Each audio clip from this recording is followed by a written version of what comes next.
Welcome to the Find Creative Expression podcast, conversations about art and creativity. I'm your host, Sarah Crawford, author, musician, and playwright. You can find the show notes and other information at findcreativeexpression.com. And let's get going.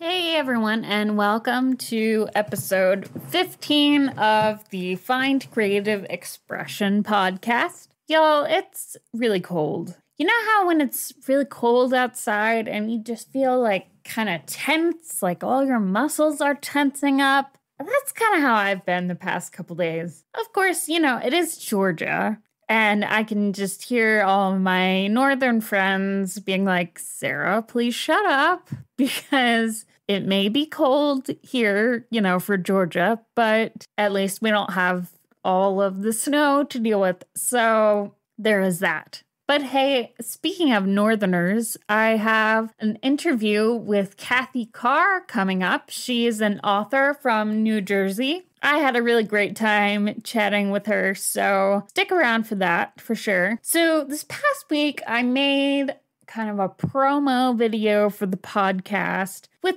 you know, a couple a little few snippets from my interviews on here, some of them. And, you know, I got a lot of really good support and really good comments from people. And, you know, I just wanted to say thank you guys. Thank you for listening.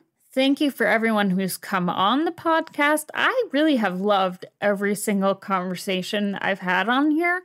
It's been really cool to just talk to different kinds of creators, different kinds of artists, talk about their process. Everybody I've had on here has been so incredibly different, but it's been really cool. It's been a lot of really good conversations. And, you know, it is still a relatively new podcast. So, you know, whatever you can do to help spread the word, tell your friends, if you have any creative friends that might be interested, if you want to leave a review on iTunes.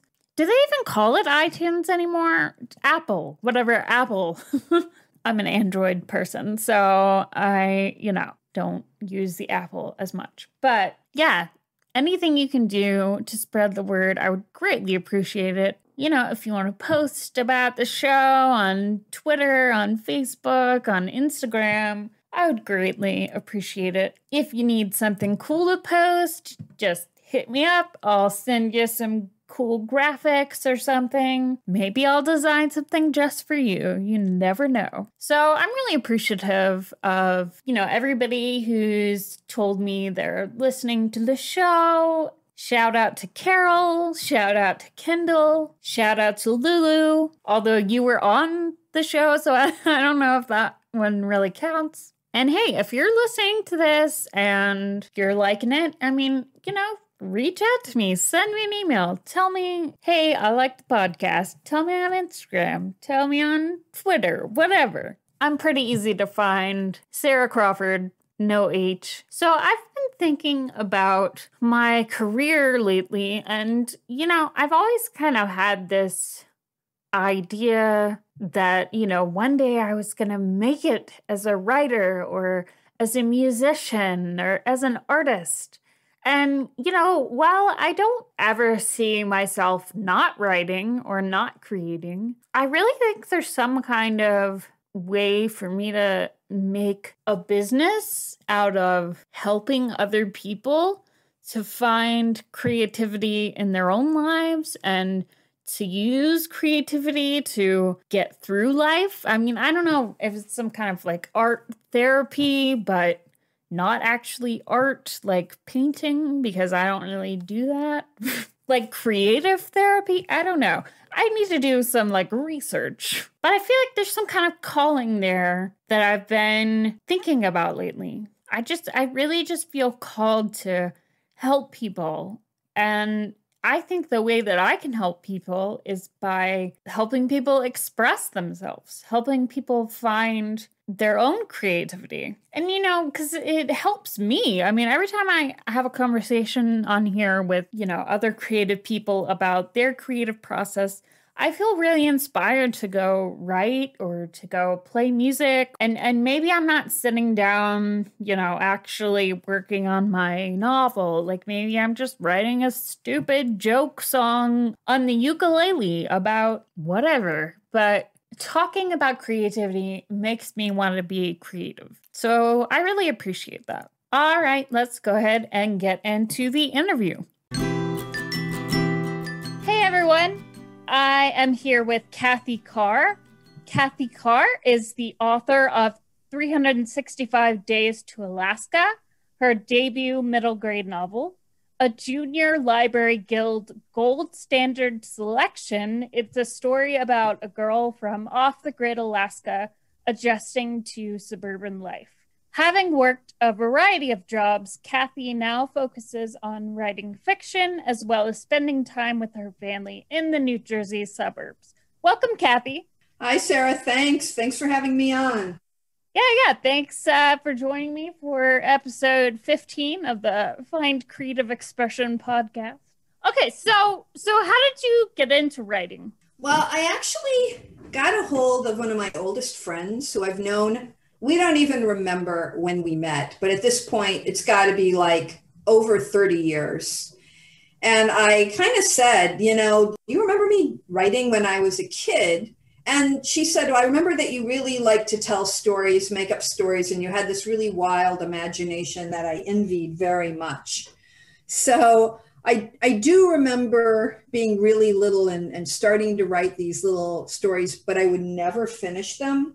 Mm-hmm. And then I think when I was just finishing up high school, I actually started writing stories and finishing them. And I guess that's really when I sort of made that jump. Things went on. I did major in English Lit in college, and I took some writing courses. And then a few years after college, I went back and I got a MFA degree. And I guess at that point, once you have that, most of us have kind of committed to some kind of life in the literary community, in the literary world. Well, cool. So have you always been drawn to writing stories for younger readers? No. I mean, I've always enjoyed fiction for like middle grade, YA. I remember that one of the first things I did when I had a little extra money is I went to the bookstores and I found all of my old favorites that I remembered when I was a kid, and I bought them and I reread them. And I remember thinking that these are really good, and then I'd keep an eye out and I'd start buying the kind of the new up and coming stuff for middle grade, and I'd read that. And I enjoyed it too. And I really, really wish that I had made some record. I mean, I do keep a journal, and I don't know why, like I'm always writing things down, like what I made for dinner or how many cardinals I had on my bird feeder. But I don't write down when I kind of had the idea, hey, maybe I should start trying to write for this age group. I think it was like a year, maybe 2014, maybe like a year before we met at the writing barn, I think is when I really started to get serious about the idea. Right. Yeah, my son was in school by then, kind of settled in. And, I did have more time, but I also didn't really feel like I had enough time to kind of get back into a full-time working gig.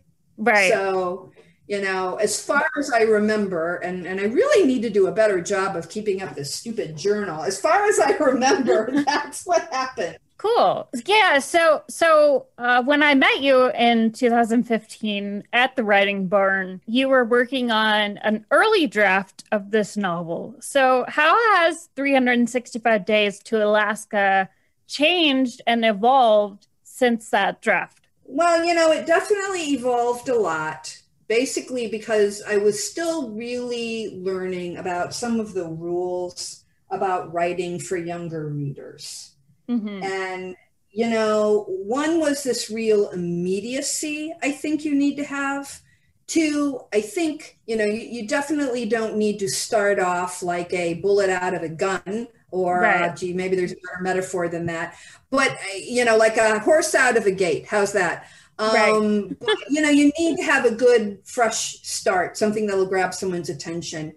And, pacing was an issue I really had to work on because, 365 Days to Alaska is pretty much spread over the course of a year. And Right. I hadn't really realized, how much of a challenge that was going to be for middle grade readers, covering that much ground and, always letting the readers know where they are and, Right. well, what month is it? So yeah, I had a lot of work to do, even after that workshop, for sure. Right, right. So in your writing process, are you a plotter, someone who plans everything out before they start writing, or a pantser, someone who flies by the seat of their pants? No, I'm definitely a pantser.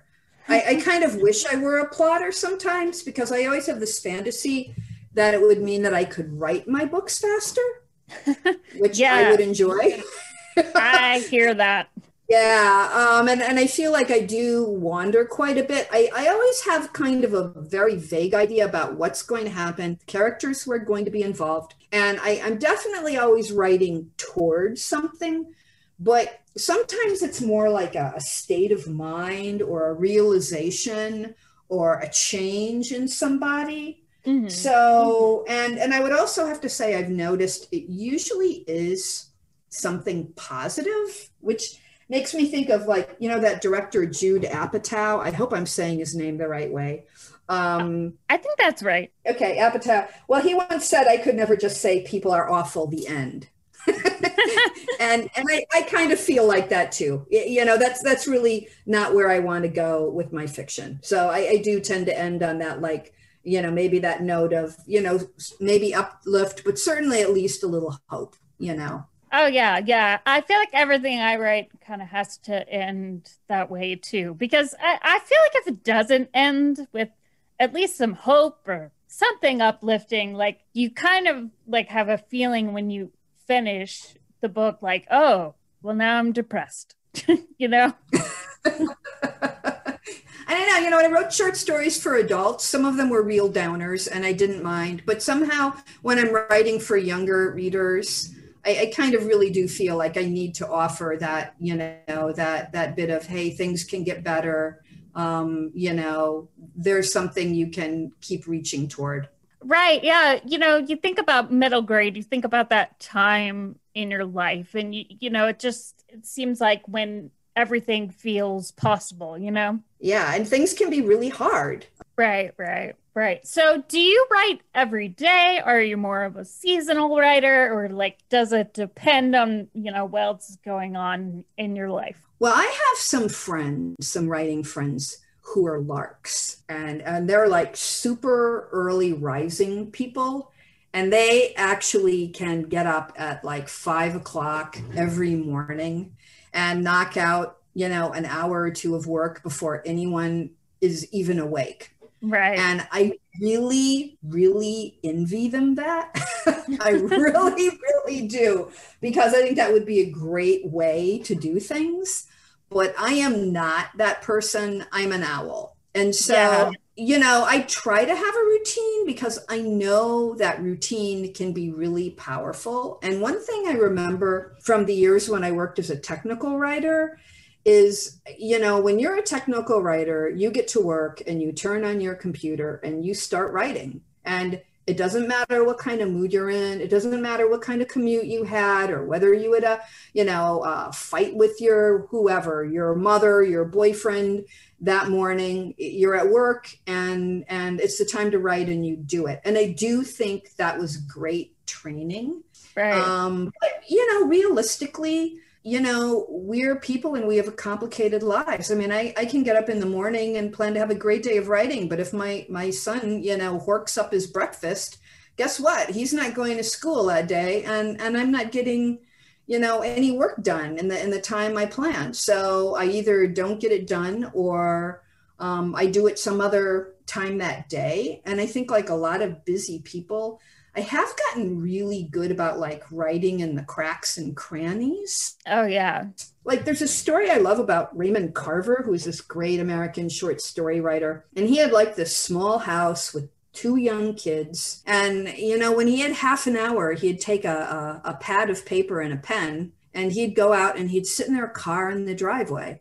that was a place where he could get a little privacy and he could get a little work done. And so, you know, he would go out there and he would do that. And I just have massive respect for that. There are times when I don't have very productive times, or I don't get a lot done. Like this whole past year, basically with the pandemic, you know, my son's been going to school remotely, and he basically, that was my writing time. Right. So this past year has, between the new book coming out and feeling like there was the stuff I needed to do in publicity, getting social media stuff set up, and this has been a terrible year for me in terms of productivity. And all I can do is, you know, hope that this coming year will be better and I'll be able to really get back on track. Right. Yeah, I think 2020, like, just threw a wrench in everybody's kind of plans in life, you know? It definitely did. How could any of us have anything like a normal year, you know? Right.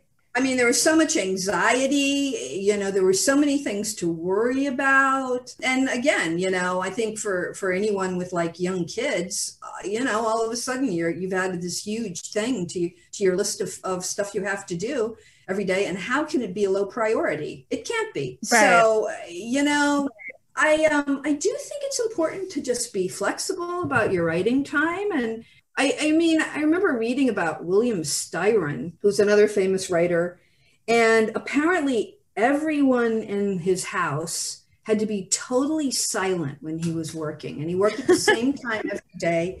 Yeah, and apparently if like a baby was crying in the house down the street, he'd completely, you know, he'd get really upset and have what, you know, my father and mother would have called a hissy fit.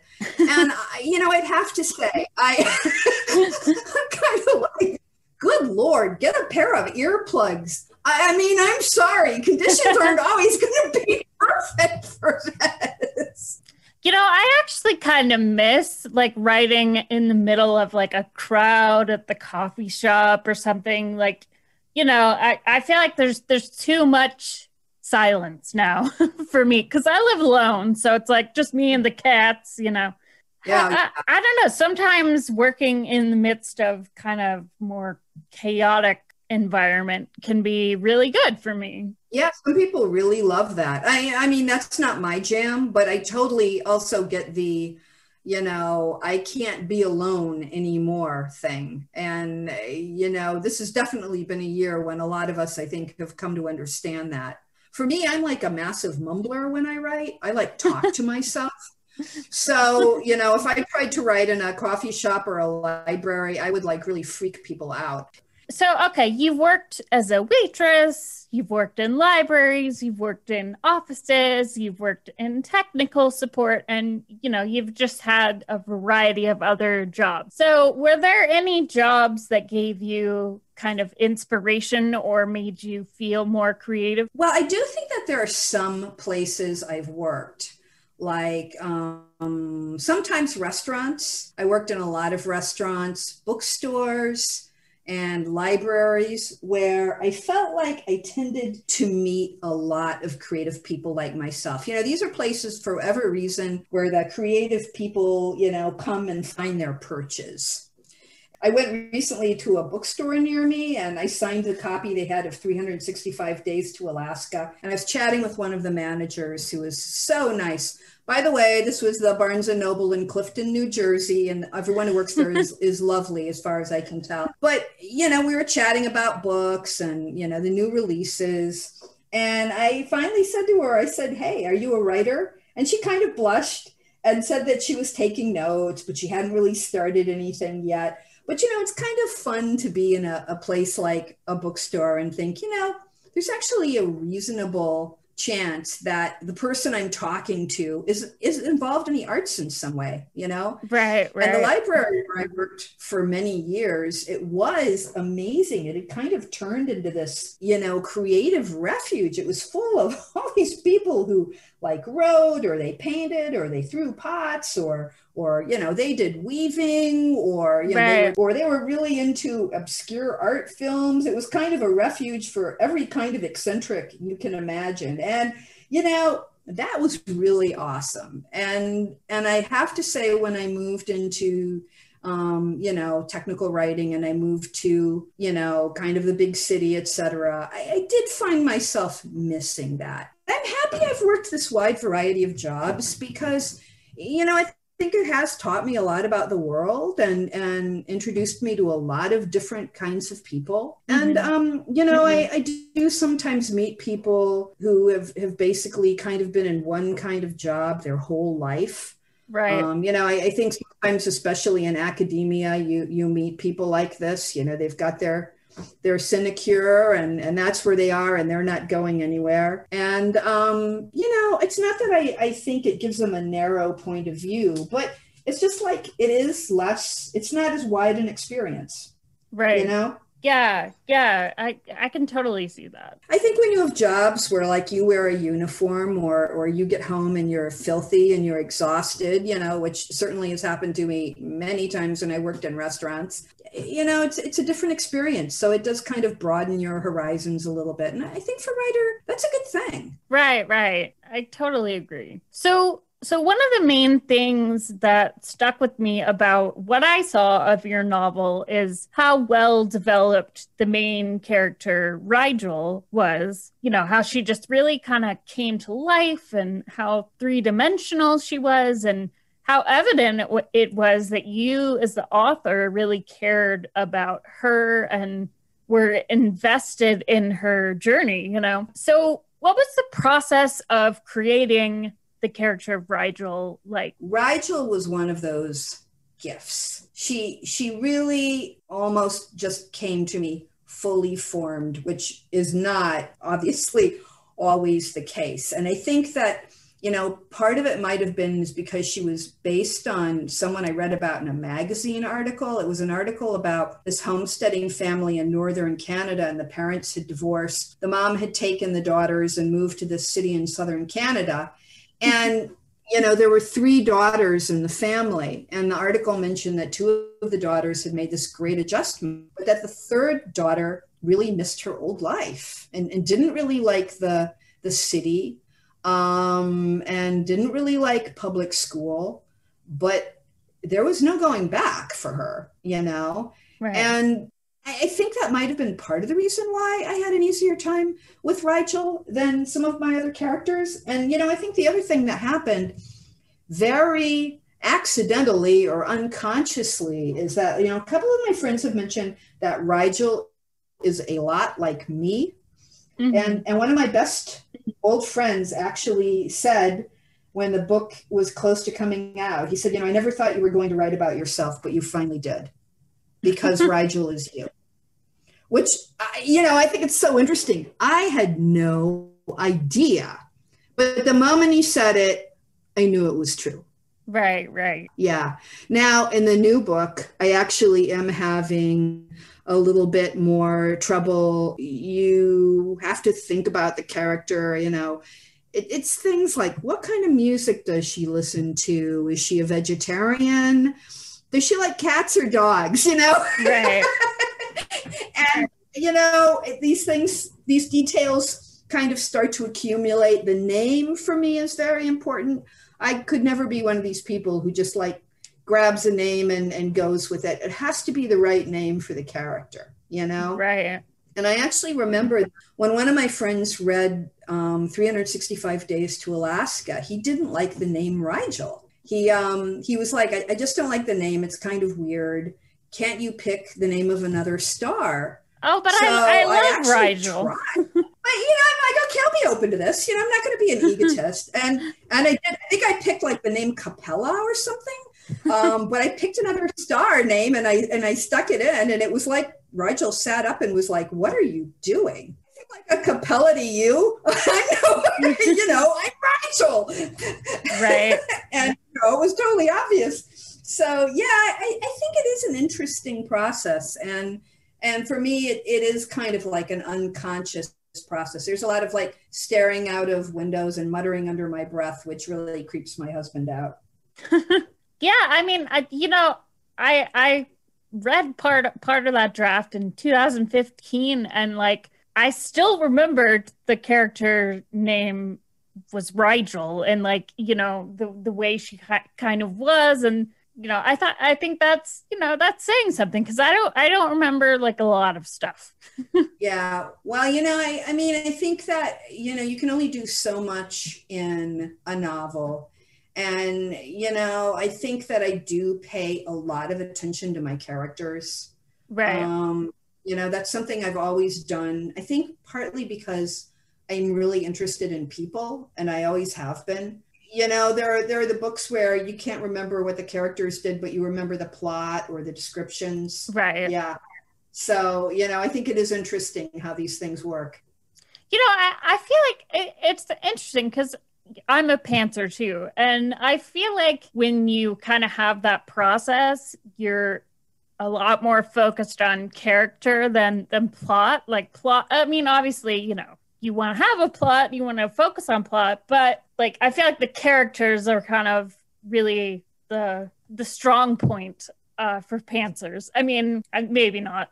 I think you're actually totally onto something. I mean, because that's part of the issue with plotting, and I know a lot of people swear by it, and I totally respect it, but you kind of have to make your character fit what happens. Mm-hmm. Whereas if you start with a character, the plot has to fit your character. Like imagine Rigel like landing in Connecticut and meeting her, this mean girl, her bully, and being like, oh, I'm going to make her like me. I'm going to fit in. It's impossible to imagine Rachel doing that, right? Right. I mean, yeah. So, whereas her older sister, she's willing to do that a little bit. She's definitely willing to mold herself to fit in, and it's more important to her, or she thinks it is, to be really popular and be accepted. That's her character. So right. Yeah, I think you're actually really into something there. Yeah, for sure. Yeah. So what has the process been like to release your debut novel during a pandemic? Well, I can't believe I'm about to say this, but it's had its good points and its bad points.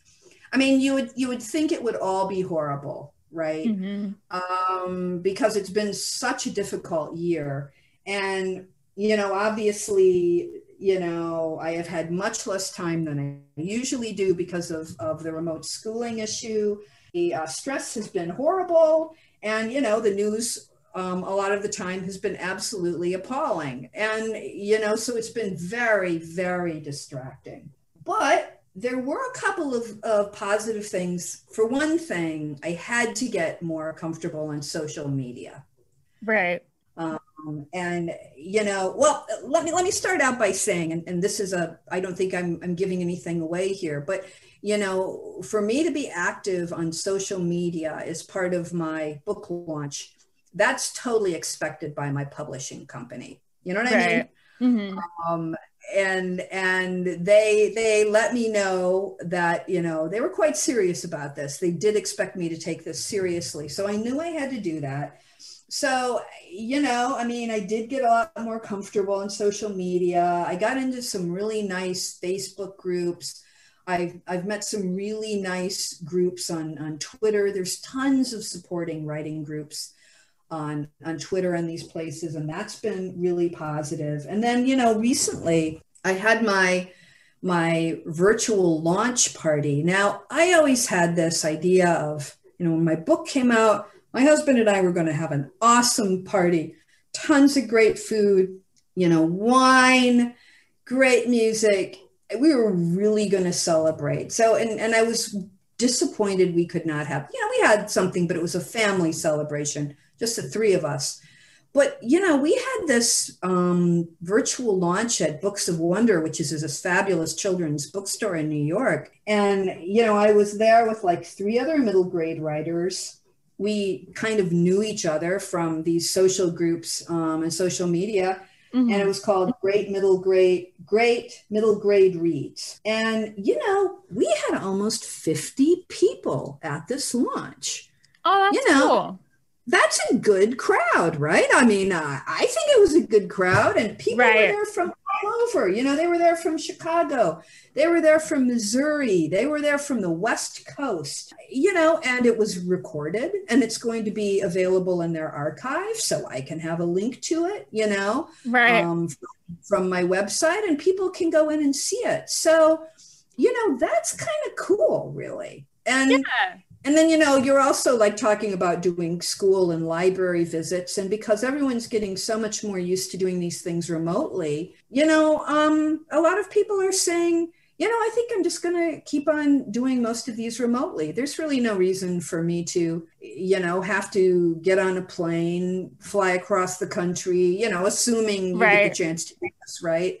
And, you don't want this to replace, in the flesh meeting, but it opens up a lot of opportunities, for school districts that are far away from you, school districts that maybe have so much money, they can't afford to fly you out. So, I think those have been some of the good things. Yeah. And, I think most writers are a little shy in some sense. I certainly am. And, the idea of meeting tons of strangers face to face. Now, maybe I'm really overestimating this because most readings, it's more like 3 people in the audience who leave before the end. But the fact that I don't have to do that isn't the worst thing for me. Yeah, it can always be really, really nerve-wracking. I mean, I remember when I was, playing out regularly as a musician, I was always like really anxious about how many people are going to come to the show, and then this past summer I did a streaming set from my living room, and I just didn't stress about it at all. I was like, oh, people will watch if they want to watch, and they won't if they don't want to, and so that part is nice. Yeah. And I think the part too that is like, okay, well, this time won't work for me, but I can go watch it. If you have it recorded somewhere, or you have a link to it, I can go watch it later. And, that's cool. Definitely. Of course we all miss the human aspect, and that's been really difficult, but so those are some of the things that surprised me. I really do feel like I had an actual launch. Oh, and I should say that the Writing Barn, I'm having another launch event there, and I think it's February 11th. And I'm actually really looking forward to that because Bethany Hagedis is going to be kind of emceeing that, whatever the right verb is. And my agent is going to be there. So I think for anyone who comes to that, there's really going to be a chance to kind of really dig in and learn a lot more about the process of, the whole thing, soup to nuts. How do you find an agent? How does an agent pick you? What happens if you can't find an agent? Maybe they'll cover that. So I'm actually really looking forward to that event too. That's cool. For sure. I just wanted to point out to the listeners, because I know a lot of writers listen to this. The Writing Barn, if you haven't checked it out, you definitely should, because they're in Austin, Texas, and they do a lot of really great writing workshops. It's all remote right now. I'm assuming it's mostly. Yeah, I think it is pretty much. I think they do some remote stuff, but what I remember, Sarah, then when we were at that workshop, I mean, this is what you miss from the pandemic. It was really great to come and meet everybody. And we spent a lot of time together, and we got to know each other pretty well, Yeah, it was definitely a lot of fun. I have to think that will be happening again, know. But in the meantime, they have tons of virtual events. Yeah, so I'll link to the Writing Barn on findcreativeexpression.com, and you should definitely check it out if you're a writer. Definitely. Yeah. So is 365 Days to Alaska, is this definitely a standalone novel, or do you ever see yourself returning to this world to write a sequel or just any kind of connected novel? I would consider a sequel, but it needs to be a really good idea. And so far, I don't have one. I would really need to have a good idea about, Rigel at kind of another crucial point in her life. Right. And I haven't had anything that's come blazing into my mind. So while I stay open, I would say, right now, and it's kind of a shame because I do love those. Like, I don't know if you ever read all of Beverly Cleary's books about like Ramona and. Oh yeah, I used to love those. I loved those. And, I of course I didn't realize how much skill went into doing those books, Mm-hmm. Or, she wrote another series about a guy named Lee Botts. That wasn't as well known. That was really good too. And, I do really respect people who can do that, but I kind of do need to figure out like what the next big event in Rigel's life would be. And I don't know yet. A couple of other people have asked me about this, as you can probably tell. I wish I could come up with that idea though, because I do love Rigel and I really like all of her friends and her family. I think it's a good setup. Right. So you recently tweeted a great Chekhov quote.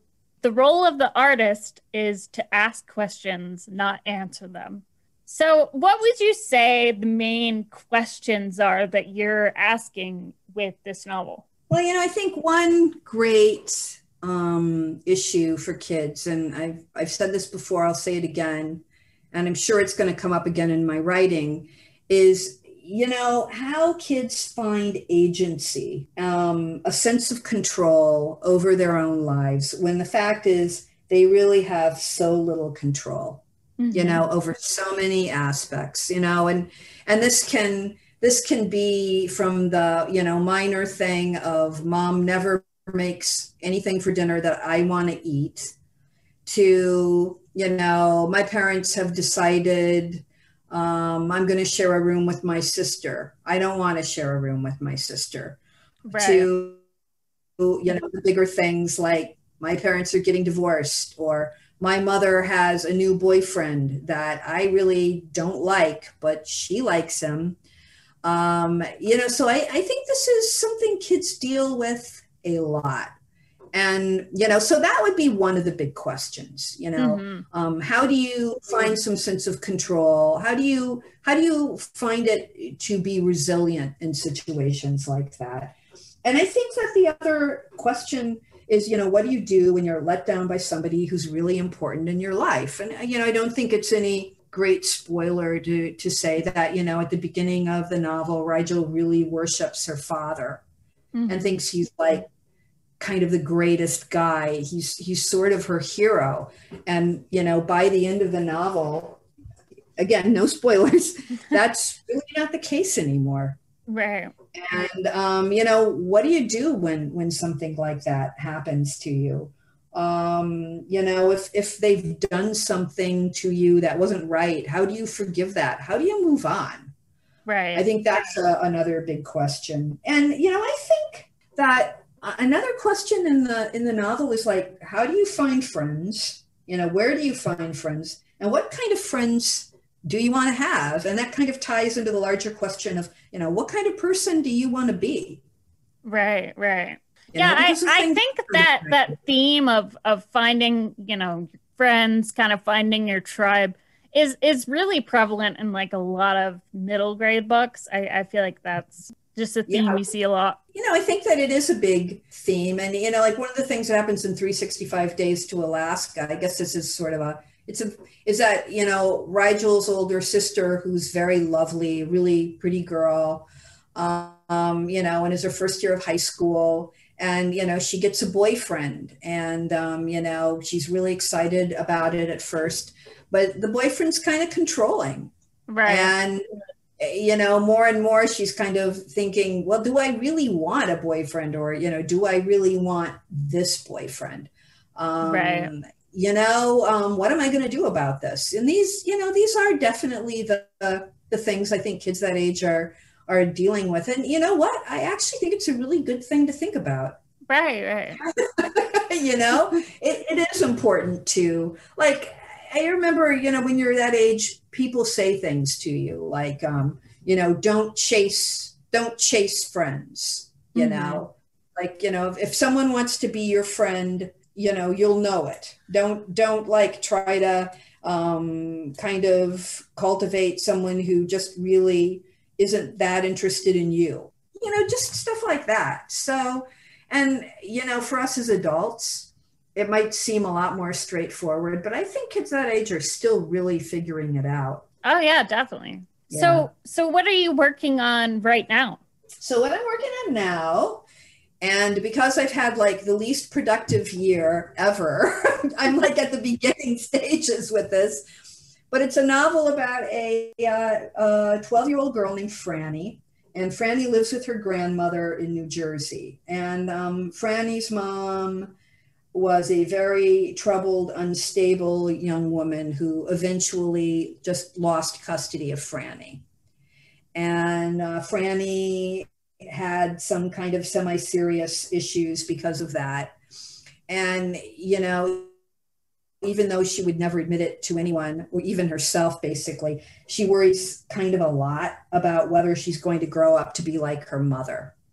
Right. And I really can't say anything more. She lives with her grandma, who's a loving woman, but is also kind of grumpy and, you know, not the most flexible person around.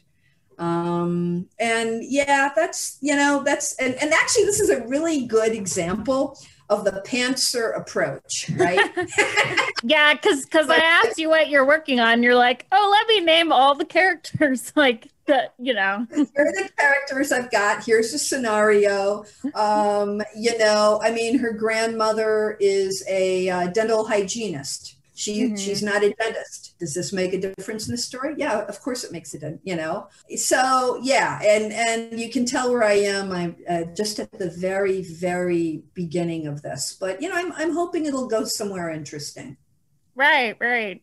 Yeah, that sounds cool. So what books or TV shows or movies or music are you really into right now? Wow, Sarah, I have to admit to you, I have been watching a lot of really escapist stuff. Like, I've been watching these reality shows about artists. Like, so for example, there's this glass blowing reality show called Blown Away. That sounds amazing. It is so nice. And one thing is that I'm kind of a weenie. I like the shows where people are nice to each other. Right. And they're sort of supportive, not when they're jerks to each other, you know, like Ink Master.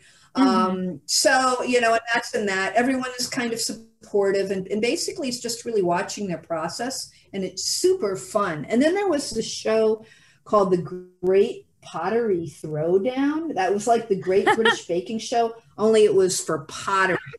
Right. And I love that show. I watched every season that's been available.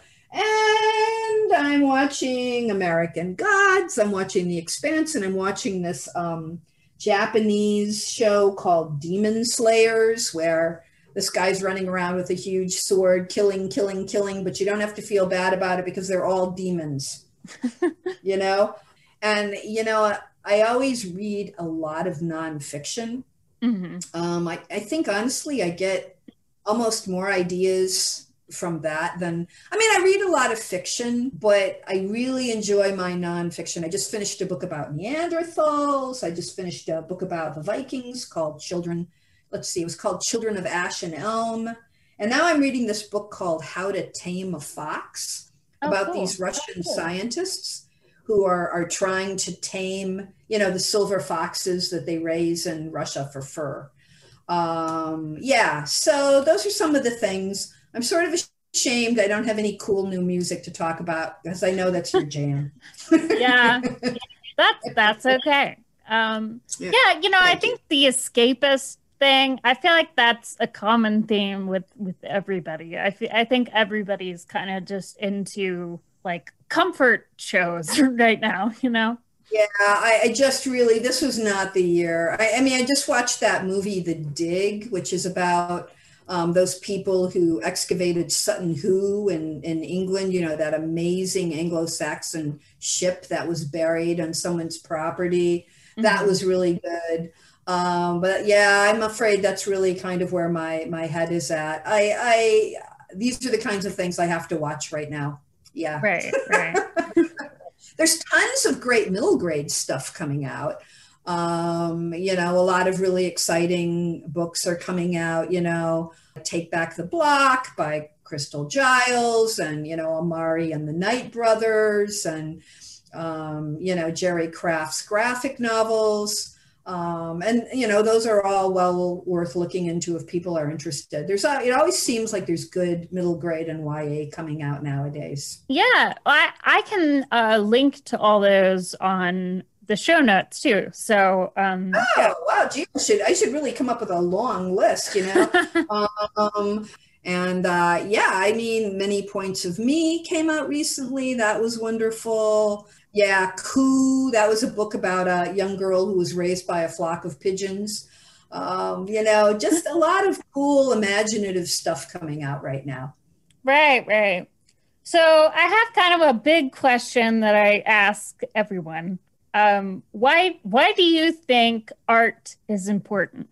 One of the things I'm interested in is Neolithic art. And, you know, Werner Herzog did a fantastic movie about that a couple of years ago I think it was called The Cave of Forgotten Dreams, or In the Cave of Forgotten Dreams.